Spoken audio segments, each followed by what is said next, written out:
Skinny jeans are back in 2025, which means we need a flagship phone that actually fits in these pockets.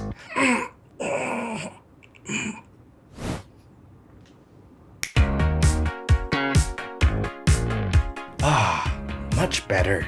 So yeah, today we're checking out the Samsung Galaxy S25 to see if it's the right fit for all you drip kings and queens out there. These days, it's very hard to whip out a phone without being called out for overcompensating, or old because you need reading glasses. Can't a man just want a flagship phone that he can use with one hand? Shut up, I got regular people hands. Not everybody gets to be LeBron sized. Besides, ever since phones got bigger and bigger, I've had more and more accidents. Oh, no wonder they kept promoting drop-proof phones. Anyways, compact phones are the wave right now, so let's see if this Galaxy S25 is the best compact flagship money can buy. So we did the unboxing separately, so feel free to check it out on our TikTok, Reels or Shorts. But basically you get the phone and a USB-C to C cable. That's it. At a first glance, the Galaxy S25 looks pretty similar to its predecessor. We get a similar design with a glass front and back with an aluminum frame that retains the same IP68 dust and water resistance for all y'all clumsy people, the same 6.2-inch display, more on that later, and the same 3-camera setup that has remained unchanged since the S22. It is, however, a tiny 0.4mm thinner, comes with some new colorways, my favorite ones being the blue, black and coral red, and the bezels around the cameras are now black. I mean, I do wish that we get that awesome anti-reflective Gorilla armor glass from the Aputure, but I guess you'll just have to pay a little Aputure for that. Overall, the S25 feels very nice and effortless in my 5'7" or 5'8" on a good day hands. I can almost notice the 5 grams that it lost. Perfect as a 4,599 ringgit fidget toy. Oh yeah, there's also a cheaper 4,000 ringgit variant. Taking a closer look at the display, what we have here is a 6.2-inch LTPO AMOLED 2X display with a 1080p resolution and a 120Hz refresh rate. What can I say? It's a gorgeous screen for watching videos, especially HDR content on Netflix or YouTube, and the occasional gaming sesh. I don't know man, something about gaming on a compact high-res screen just hits different. Low-key taking me back to my 2001 Game Boy Advance era. Now for a phone that's riding on that small yet mighty tagline, the peak brightness measures around 752 nits on manual and up to 1415 nits in auto under bright daylight. It's similar to last year's model, but I ain't sweating it.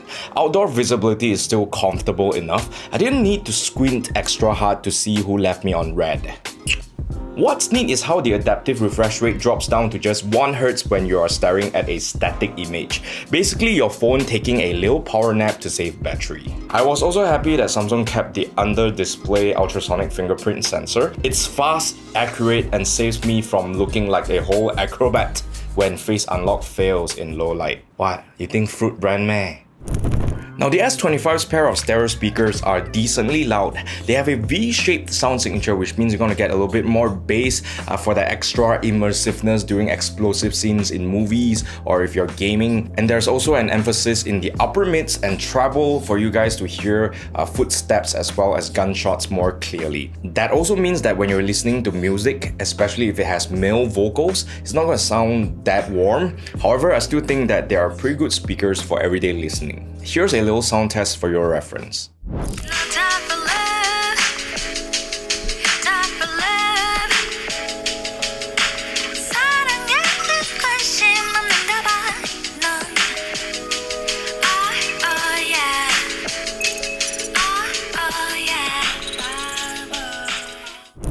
For the first time, we ain't getting none of that different chip for different regions trick. No more region lock, no chip switch. Every bro gets a full rich mix. No one stuck with the short end of the stick. #bars. So we're all getting the Snapdragon 8 Elite, and not just the standard version, a 4 Galaxy version with higher clock speeds. For all you fellow nerds, here are some benchmark numbers. In everyday use, this thing's smooth like you'd expect from a flagship, but push it with marathon gaming or heavy video edits and yeah, it's gonna heat up and throttle a little bit. Kinda comes with the territory with a smaller phone. So if you're planning to check out while grinding through graphically intense games instead of answering "Mom" or "Dad," For the 100th time, maybe do yourself a favor and grab a solid phone cooler. As for storage option, I know that there's a 128GB version out there, but in Malaysia, we're only getting the more atas 256GB and 512GB variants. The best part is that 12GB of RAM is standard across the board, cause Samsung know y'all be tripping over Chrome tabs while looking at prawns for research purposes. A little bit of a deja vu, but we're getting the same 4000 mAh battery as last year's that clocked around 13 hours and 34 minutes in our test, which means that it should carry you through a busy day with no issues. Charging is also capped at 25 watts. It takes your phone from 0 to 56% in about 30 minutes and 1 hour and 18 minutes from 0 to 100. As mentioned, no charger in the box. Also, we get Qi 2.1, which gives you 15-watt wireless charging, though this phone lacks built-in magnets, so if you want to use them fancy MagSafe Lite accessories, you're gonna need a special case. Moral of the story, if you want to play safe, you gotta wrap it up in a case. Okay, cameras. At the back, the Galaxy S25 sports a 50MP main camera, a 10MP 3x telephoto, and a 12MP ultra-wide. We also get the same 12MP front camera with autofocus, pretty much same as last year. Daytime shots are sharp with natural looking but punchy colors and good dynamic range. Any decent photographer would be able to get nice images out of these. It would have been more impressive a couple of years ago because some of Samsung's competition are really stepping it up in terms of detail and that general crispness. In low light, the phone tends to default to the standard mode. Colors still look quite natural. It tends to retain good highlight details at the expense of shadow details, which does make the images look a little noisy. Switching on night mode cleans up noise pretty well, but it does look a little aggressive in terms of contrast. As for the telephoto, in good light, shots look decent enough. It matches the main camera's colors, contrast and white balance, which is great. Night mode looks a little better, but it won't blow you away. The ultra-wide again looks pretty consistent compared to the other cameras. You get decent detail and I think it's good in a pinch, especially when you're shooting architecture or indoors. Honestly, while not optically superior, I do find myself using it at night a little bit more than the telephoto when I'm out and about. Finally, Samsung's front camera is one of the best out there. Skin tones look natural, and the wide dynamic range prevents highlights from blowing up in case you have oily skin.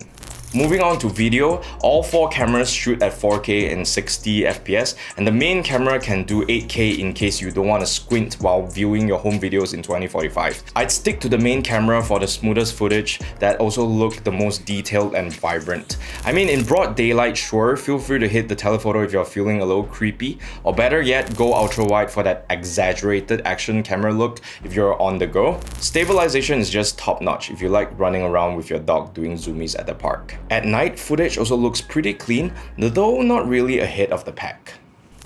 This is how the front camera of the S25 looks and sounds like. 我还是放不下你，并不可惜，其实我也不会太勉强自己，反正学习，闭上眼睛。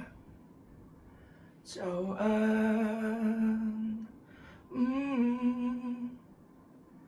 继续。 Finally, let's talk about software, which is honestly a lot more interesting than you'd expect. So the S25 ships with Samsung's One UI 7, built on top of Android 15. It looks a little same but different. I'm still getting used to some of the changes, like this division of notification shade into 2 separate pages that you need to swipe from the top corners to access. Anyways, let's talk about everybody, including Samsung's favorite topic, AI-based features. So they introduced something called cross-app action with its new Gemini AI assistant, which allows more complex instructions that span multiple apps. You can, for instance, look up the music video for a song that you found on Spotify, get a summary for a YouTube video for research purposes, or set an appointment for a surprise romantic dinner for your wifey after she caught you buying way too many Pokemon cards. If everything works, you would have saved yourself 69 seconds hopping between apps and hopefully your marriage. Wow. As if us millennials and Gen Z are not lazy enough. You guys not scared of Skynet, meh? Anyways, Google and Samsung apps work so far, but hopefully more third-party apps will join in soon, because if you can't fight them, you just join them. Another neat trick is the updated circle to search interface. Let's say you catch a banger while vibing at a cafe, just let your phone listen and boom, it finds the track. Or maybe you spot someone flexing a labubu that you just need in your life. Just circle it and your phone pulls up eBay listings like a personal shopper. There's also Gallery's generative edit, so if your photography skills were kind of mid, that one rare time you actually touched grass, no worries. You can expand backgrounds, reframe shots, and make it look like you knew what you were doing all along. This legit lets me live in the moment. No more taking 100 pics just to stress over the perfect shot. Life-saving for me as a low-key perfectionist. I mean, you can also do more toxic things like banish your ex into the digital void from all your photos together lah. You do you. And in case you're wondering, which you are probably not, Samsung's promising 7 years of OS updates and security patches. That's a huge commitment. Longer than most of your relationships in this day and age, statistically speaking. So, is the Galaxy S25 truly a compact flagship that is worth your money and time? Yes, but with some reservations. It's solid in almost every way. Build, quality, performance, display, software are all flagship classed. But Samsung seems a little too comfortable in my opinion. I mean, I don't really mind that they didn't upgrade the battery or charging because those are boring features that only nerds care about. But it's about time we get bigger improvements in camera quality. So here are some of my suggestions. Because I'm a pro, see, I wear glasses, and you should listen to me. If you're used to that Samsung shine and really want to rock damn skinny jeans in 2025, the S25 is definitely still my pick for a compact flagship. If you want the best cameras, a bigger screen, and have the extra budget because you're T20 or the pocket space because you are ignoring them skinny jeans, go for the S25 Ultra. I wouldn't go for the Plus because go big or go home, right? Otherwise, you can also consider offerings from competitors like the Google Pixel 9 Pro or the Xiaomi 15 or even iPhone 16. I'm probably going to be rocking this one since I always keep an iPhone as a secondary device just because I can. At least I can fit both in one pocket. Your phone can do this, man. If you put your ROG phone here, it looks like armor plate. You see mine? Stealthy. Oh.